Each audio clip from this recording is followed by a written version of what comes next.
Apa komentar Anda ketika mendengar ada anak muda baru lulus jadi sarjana, kemudian memilih menjadi petani? Tentu komentar kita macam-macam.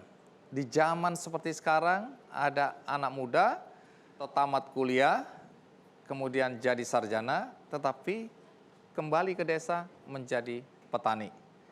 Daripada kita tidak bisa memecahkan masalah ini dan tetap penasaran, ada baiknya kita panggil Adi Pramudia.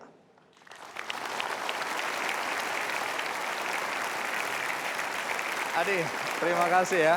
Iya, Terima kasih. Silakan duduk. Adi, Ya. kita berada di persawahan ini ya. Oh iya, oh sawah ya? Iya, luas Kayak di sekali. Jonggol ini, Pak. Iya, Iya, ini Bang. rumah saya ini. Oh rumahnya. Saya, istri dan 4 anak tinggal di sini. Iya, ini tetangga saya ada di depan ini Oh, semua banyak. tetangga. Coba tetangga angkat tangan semua. Halo. Adi, umurmu berapa sih sekarang? 23 tahun, 23. Pekerjaan apa? petani.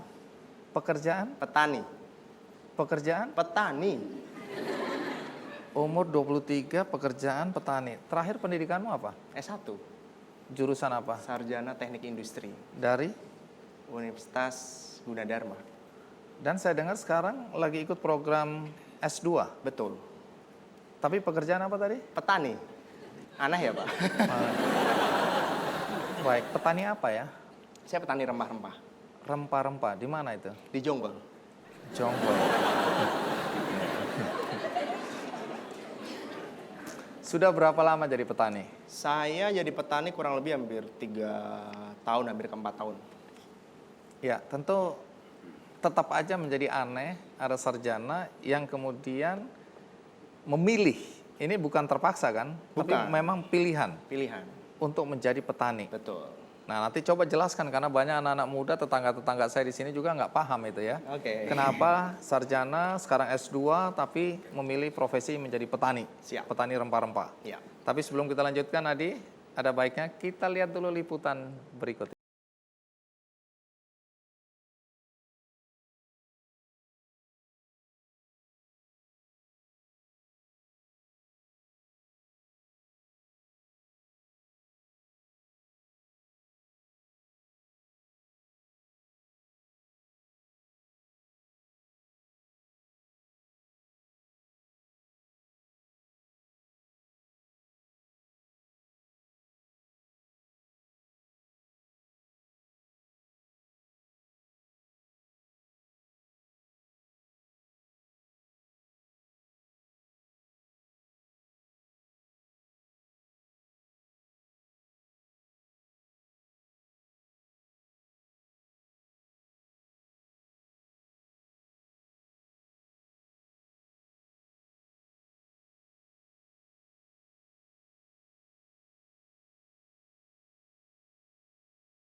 Masih sangat luas dan tidak banyak yang memanfaatkannya menjadi lahan pertanian.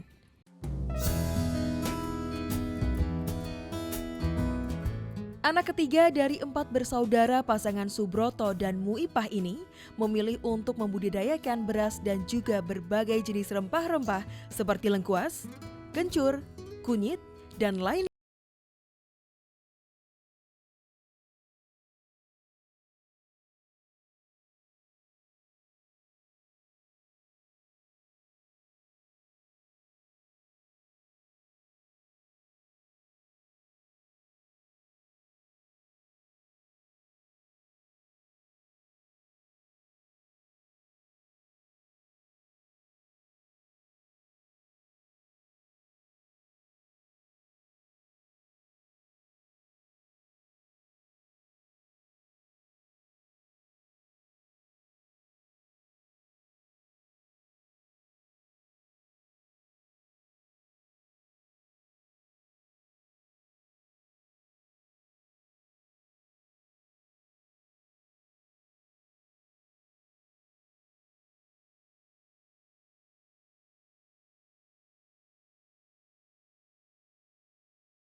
Berbekal terus belajar dan kerja keras, usaha yang dilakoni pria berusia 23 tahun ini berkembang pesat. Dalam kurun waktu 2 tahun terakhir ini, Adi sudah berhasil menguasai pasar induk di seluruh Jabodetabek sebagai salah satu pemasok bumbu dapur jenis lengkuas. Tidak hanya itu, ia juga berhasil menembus pasar ekspor luar negeri seperti Jerman dan Belanda.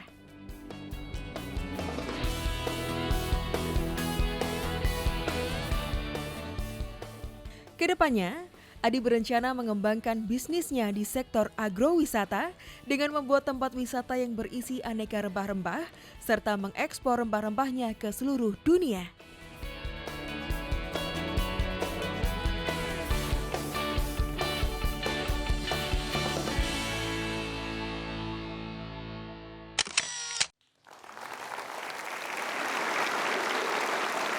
Waduh, sekarang kamu jadi petani tapi petani sukses itu ya. Amin. Pantas bahagia sekali. bahagia Saya makanya. pikir petani itu kelihatannya harus susah gitu ya, harus menderita ya. Tapi ternyata tidak itu ya. Tapi sebelum jadi petani sukses seperti ini katanya pernah jualan pisang coklat di gerobak gitu ya. Betul. Kenapa sampai jualan pisang coklat seperti itu? Karena waktu itu ya yang bisa saya lakukan itu, yang ada di benak saya itu. Kenapa? Karena waktu itu ya karena keterbatasan semuanya ya. Jadi modal terbatas, kemampuan terbatas. Saya masih baru datang dari Pati. Oh, Sampai- dari kampung dari ke kampung mana itu? Ke Jakarta? Jakarta, Di Jakarta nggak ada pekerjaan, itu tamat SMA. tamat SMA. Terus kemudian ngapain ke Jakarta waktu itu? Waktu itu saya kan pengen pengen kuliah. Jadi waktu itu kan saya sebenarnya pengen kuliah ke Bandung sebenarnya. Tapi karena ya ekonomi keluarga nggak inilah, jadi saya ke Jakarta karena di Jakarta ada kakak saya waktu itu. Oh, ekonomi keluarga. Emang orang tua pekerjaannya apa?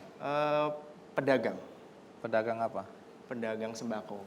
Oke. Terus orang tua nggak mampu membiayai waktu itu untuk melanjutkan kuliah?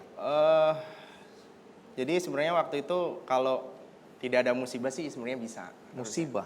Ya. Musibah apa? Waktu itu sempat toko mama saya kebakaran. Jadi ya di situ sih saya kalau sedih.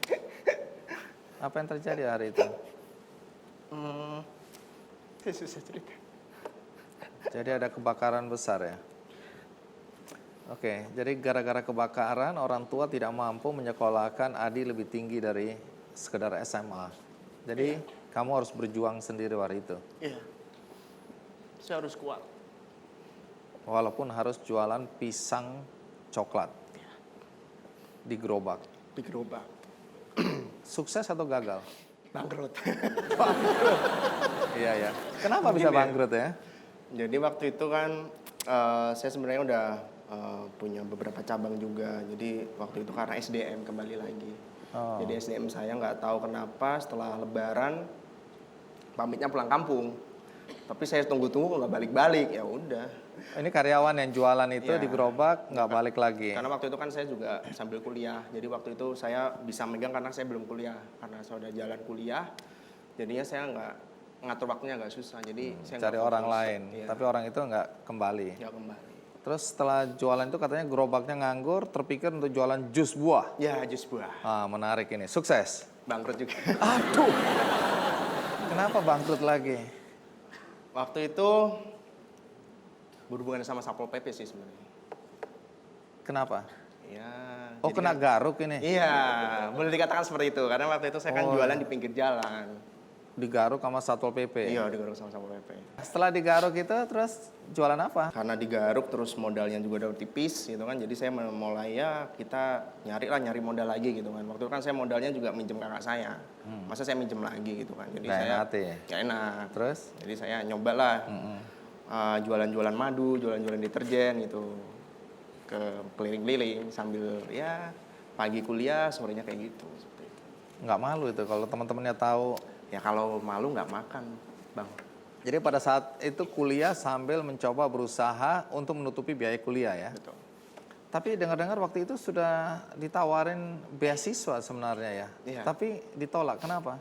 Ya, beasiswa kan hanya kuliahnya aja, tapi biaya hidup kan tetap kita yang nanggung. Jadi saya juga berpikir seperti itu, nggak, ya intinya saya nggak mau ngerepotin keluarga saya. Nah, yang menarik kemudian kok bisa kemudian Adi menjadi petani dan sekarang kita lihat tadi petani sukses karena rempah-rempah yang dijual saya dengar bahkan sudah sampai diekspor ya. Betul. Kemana itu?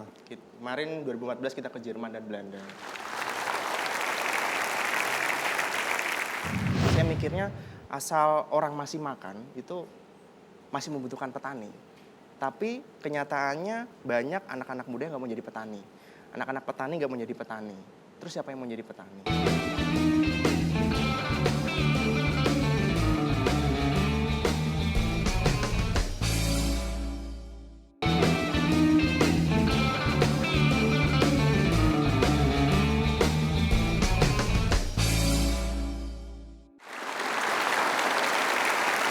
Adi, menarik ya mengikuti perjalanan hidupmu dari jualan pisang coklat tadi di gerobak, kemudian bisa menjadi petani. Nah, kapan persisnya Adi berpikir untuk menjadi petani?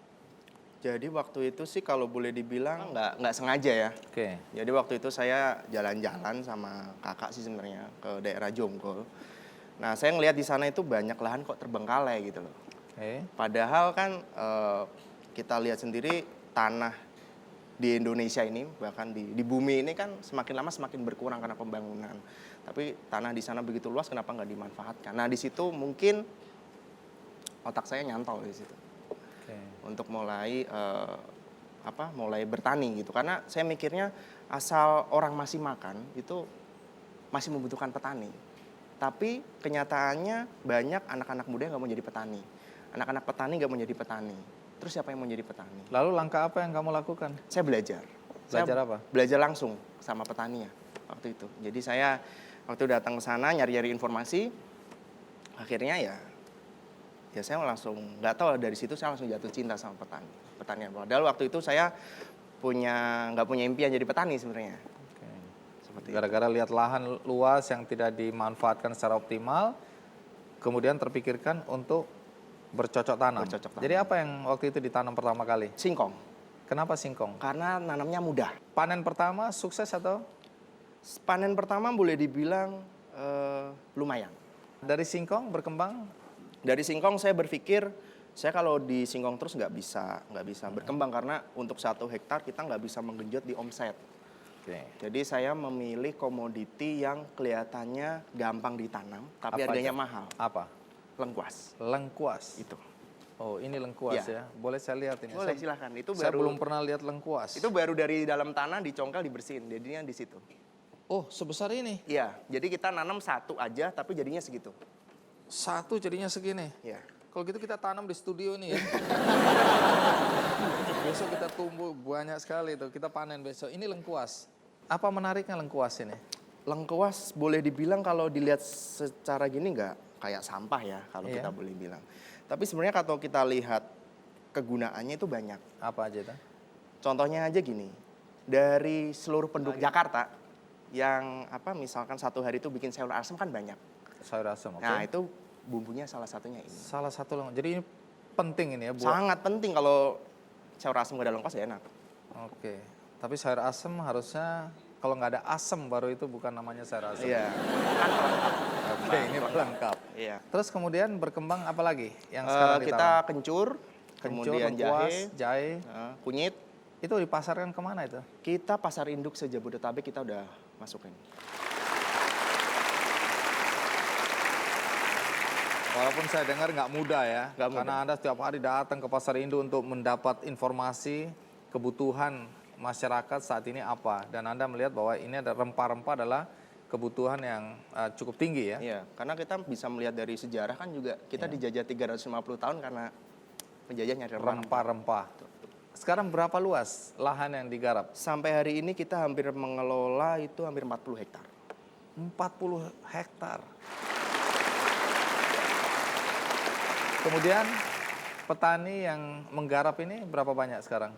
Kalau total kalau di data saya sih hampir 100 ya. Hampir Hampir 100. 100. Iya. Dan kemudian kalau kita lihat dari perkembangan bisnis pertanian semacam ini, Tadi sudah dijelaskan bahkan sampai ekspor. ekspor. Bisa diulang kemana lagi tadi? Belanda dan Jerman. Belanda dan Jerman. Apa yang diekspor ke Belanda dan Jerman? Waktu itu jahe dan kencur. Jahe dan kencur. Ya. Kalau bagi waktu sih, waktu itu saya Senin sampai Jumat saya kuliah, Sabtu Minggu saya ke Jonggol. Oh. Langsung ke lapangan belajar di sana. Sama guru saya ada. Sama guru. Guru yang tadi ada di video ya. itu ada di sini ada guru nggak? Itu. Coba guru yang angkat tangan dulu. Suhu. Suhu. Iya, petani tempat Anda belajar ya. Ya. Namanya siapa? Pak Aman. Pak Aman, boleh berdiri Pak Aman. Baik, terima kasih. Ya, Anda sering mengatakan bahwa Anda belajar bukan dari buku, tapi dari ahlinya langsung. Ya. Pak Pak Aman. Aman. Kalau dilihat dengan terus menekuni pendidikan sampai S2, apakah itu ada naga-naga Anda akan meninggalkan profesi sebagai petani atau Anda tetap melanjutkan Oh profesi? tidak, saya akan tetap mengembangkan pertanian karena saya mencintai pertanian. Oke. Saya punya cita-cita saya membawa pertanian Indonesia ini bisa lebih maju daripada negara yang lain. Oke. Ya. Tapi kalau anak-anak muda yang di sini mungkin bertanya, apa bangganya sih jadi petani? Oh bangga, saya bangga sekali karena kalau nggak ada petani, mereka ini nggak bakal makan. Ayo loh, nggak makan.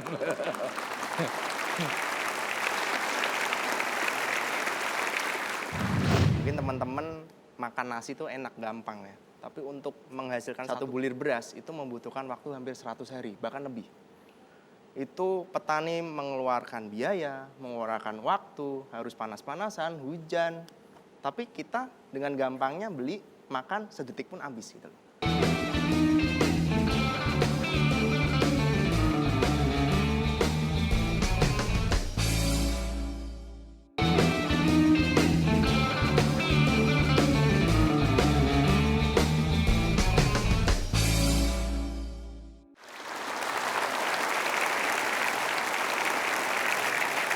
Adi, umur 20 tahun sudah menjadi petani. Ya. Kemudian sampai sekarang 23 tahun. Dan merasa bahwa profesi ini akan ditekuni selama-lamanya mungkin ya. Mungkin.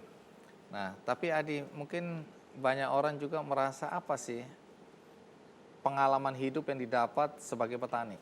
Saya setelah menjadi petani itu benar-benar banyak belajar ya, Bang. Jadi saya contohnya saja lah, paling gampang. Mungkin teman-teman makan nasi itu enak, gampang ya.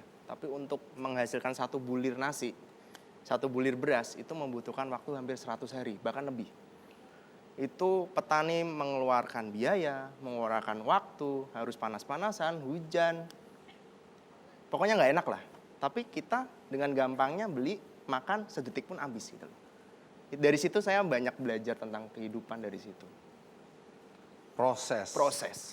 Sementara kita di rumah tidak membayangkan bahwa apa yang tersaji di hadapan kita, di meja makan kita melalui satu proses. Dan di situ petani menjadi penting dalam proses itu ya. Jadi Anda belajar tentang proses kehidupan. Proses kehidupan. Kalau kita lihat ya, di zaman modern tadi Adi bilang bahwa Adi bangga menjadi petani. Bangga. Tapi tantangan terbesar yang Adi hadapi ketika memulai ya profesi sebagai petani itu apa? Banyak tantangannya, sangat banyak. Apalagi di Indonesia. Petani dia ibaratkan sebagai orang miskin, orang terbelakang. Dan di sisi lain, karena persepsi seperti itu, banyak petani yang emang nggak kurang pendidikannya. Terus pemerintah juga kalau bilang kurang perhatiannya. Jadi mereka cuma membantu tapi tidak memberikan solusi. Itu. Contohnya misalkan dari harga. Harga di Indonesia itu naik turun nggak jelas. Contohnya cabai.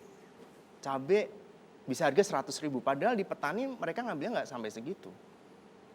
Jadi ada permainan tenggulak-tenggulak ini. Harusnya ada harga standar nasional, kemudian ada kepastian pasar bagi petani, itu yang penting sebenarnya, Bang. Kalau harga tidak dipermainkan oleh tengkulak ya. Iya. Baik, ini persoalan klasik tapi masih saja terjadi sampai hari ini ya. Sampai hari ini. Petani tidak diuntungkan oleh harga yang melambung tinggi karena yang dapat keuntungan adalah memang rentenya ini adalah tengkulak ya. Itu yang menjadi tantangan Anda sampai saat sampai ini. saat ini. Tapi dalam perkembangan kemudian Adi dan teman-teman ingin membangun bisnis agrowisata ya? Betul. Di mana itu nantinya? Di Jonggol juga. Di Jonggol? Iya. Jadi agrowisata ini apa? Bentuknya apa ini? Jadi kita akan selain agrowisata kita akan memberikan edukasi kepada anak-anak muda Iya. itu khususnya. Jadi kita ingin menumbuhkan jiwa bertani kepada anak-anak muda karena kan kita nggak bisa pungkiri anak muda ini masa depan bangsa ini. Jadi kita ingin memberikan ilmu tentang pertanian tapi dengan cara fun seperti itu. Sambil rekreasi, sambil diedukasi. Belajar ya. Oke, menarik ya. Adi juga mendirikan rumah Menanam Indonesia ya, itu komunitas. Rumah yang saya- Menanam Indonesia komunitas. Iya. Ini untuk apa nih? Gerakan apa nih? Komunitas Jadi apa? gini, di Jakarta itu kan lahan terbatas. Oke. Jadi bagaimana mengatasi problem itu ya kita menanam dari rumah ke rumah. Jadi kalau misalkan satu komplek ini nanam cabai semua, nggak ada cabai harga 100.000 Bang. Karena dia nanam sendiri, tumbuh, kita ambil sendiri seperti itu. Oke. Kembali ke orang tua nih. Ya, Orang tua kan menyekolahkan Adi SMA dan kemudian dengar Adi kuliah. Harapan dia kan tentu anaknya ini kerjanya keren di kantor keren di Sudirman misalnya Jakarta ya. Tapi tiba-tiba jadi petani. Orang tua nggak keberatan anaknya jadi petani. awalnya mama sama bapak saya sangat keberatan. Kenapa? Apa kata mereka? Ya itu tadi, karena jadi petani nggak ada masa depannya gitu loh. Oke. Jadi ya pengennya harus, kalau orang kampung bilang kan harus punya gaji tetap lah sebulannya gitu. Kalau bahasa Jawanya tinggal nyoret gitu kan. Gitu. Jadi pengennya orang tua saya seperti itu. Tapi ya emang orang tua saya seperti itu kan pengen yang terbaik buat anaknya. Tapi saya punya keyakinan sendiri bahwa profesi yang saya tekunin sekarang itu bisa membuat mereka bangga seperti itu. Jadi orang tua keberatan dulu ya. Iya, sangat keberatan. Tapi sekarang Sekarang ya udah cukup segitu aja. Kita panggilkan langsung orang tuanya, langsung dari Pati. Iya.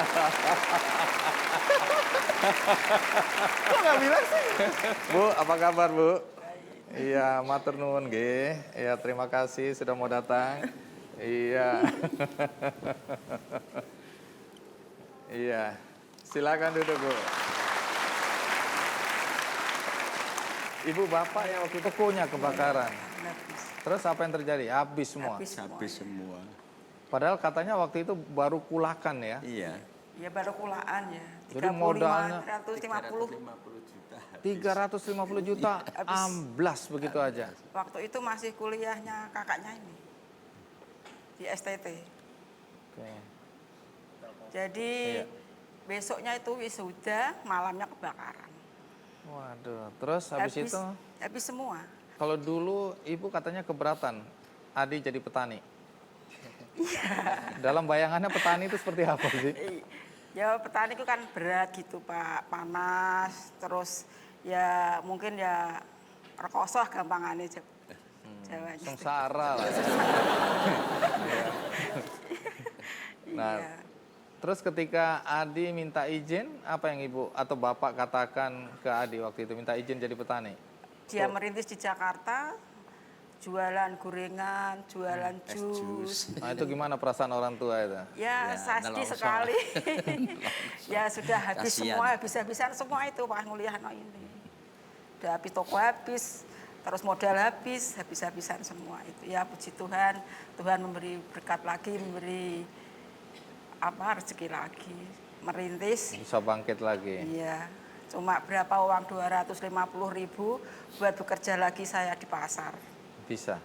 Bisa. Ya, sekarang udah punya toko lagi? Iya, di rumah. Di rumah. Di rumah buka di rumah. Baik, kalau dulu keberatan Adi jadi petani, kalau sekarang? Sekarang ya bersyukur pada Tuhan Yang Maha Esa, Adi telah diberi kesuksesan petani. Bangga nggak anaknya jadi petani? Ya bangga Pak.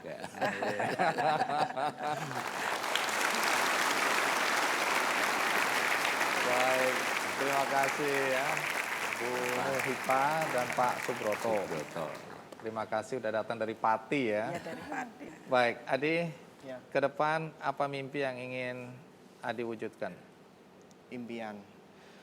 Kalau ngomong impian banyak Bang. Jadi tapi yang jelas saya pengen tetap fokus di pertanian. Ya itu tadi saya pengen membuat Indonesia ini menjadi negara agraris yang benar-benar agraris gitu. Bukan negara yang agraris tapi nggak ada petani yang bagus. Ingin menjadikan Indonesia kembali sebagai negara agraris dan bangga sebagai petani. Ya. Baik, hadir Bu Mutia dan Pak Subroto, terima kasih ya sudah hadir. Tamu kita berikutnya juga anak muda, juga sarjana, dan juga memilih petani sebagai profesi. Bahkan lebih dari itu, dia ingin jadi gubernur. Dia ingin jadi menteri, karena dia punya visi. Siapa dia? Agis Aulia.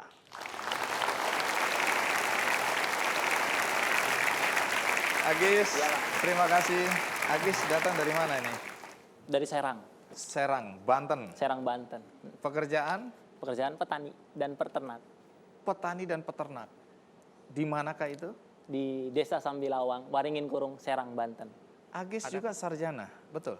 Yes, betul. Sarjana apa? Sarjana Pembangunan Sosial dan Kesejahteraan, Fakultas Ilmu Sosial dan Politik, Universitas Gadjah Mada, Yogyakarta.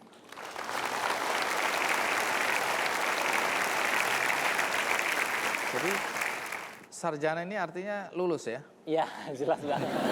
Lulus. IPK berapa waktu itu? IPK, alhamdulillah cum laude 3,75. Wah. Iya, sulit dipercaya ada anak muda lulus cum laude, ya, sarjana, tapi memilih menjadi petani dan peternak. Yes. Jangan kemana-mana, pastikan Anda terus mengikuti Kick Andy.